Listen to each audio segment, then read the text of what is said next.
Sierra Leone is set to commence the utilization of the redenominated loans by July 1st this year.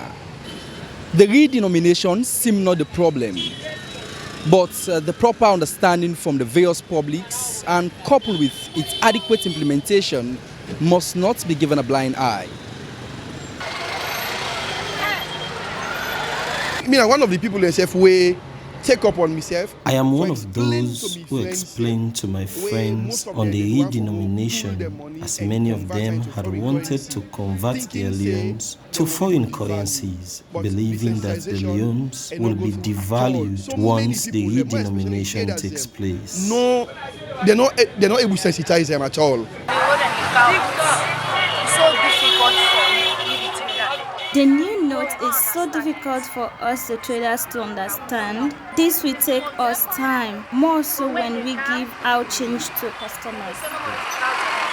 Right now, it's too difficult with low money without them change.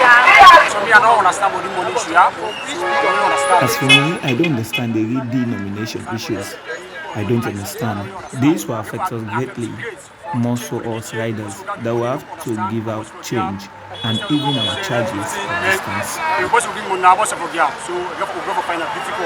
Sierra Leone's economy has suffered over the past years, from austerity to COVID-19 pandemic and now the Russia-Ukraine invasion, which has traumatized its economy, forcing it to seek refuge from donors in the form of supplementary budgets. The bank's temporary special facilities that were introduced to remedy the soaring prices of food and coupled with the depreciation of the exchange rate seem not to have worked well for the bank governor.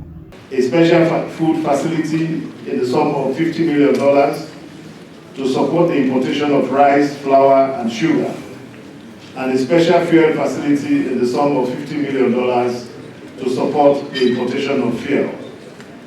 These facilities are expected to ensure adequate supply of these commodities in the market, reduce the pressure on the exchange rate, and stabilize domestic prices. But then how sustainable is it that you are obverting the economy? You are making the economy looking rubbish, in which it is the government itself that has to provide the forex for the private sector, which in turn use some of it to sell to the parallel markets, defeating the idea of the rationale of government itself spending on forex to support the economy. The burden to the forex, the burden of forex is the demand.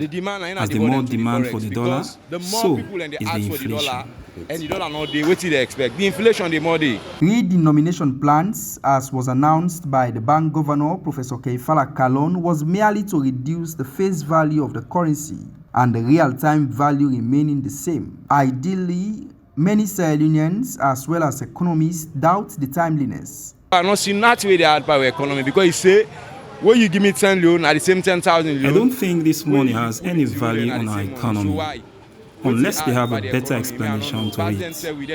This has no economic value. The economy is in shambles, and our expectation is to focus on agriculture and more exportation.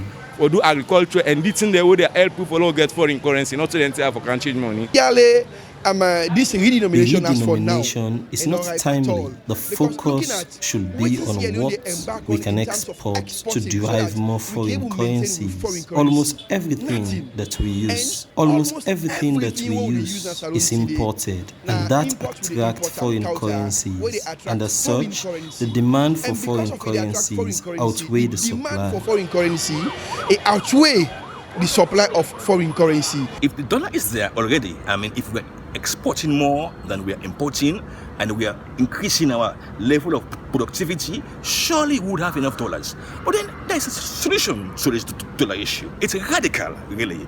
But then these, our economic experts, are really basically lazy-minded. They are simply stoically and respectfully implementing World Bank and IMF policies, which says that your reserves, that your economic tool to shape your economy should be invested in dollars. Stupid. Very stupid.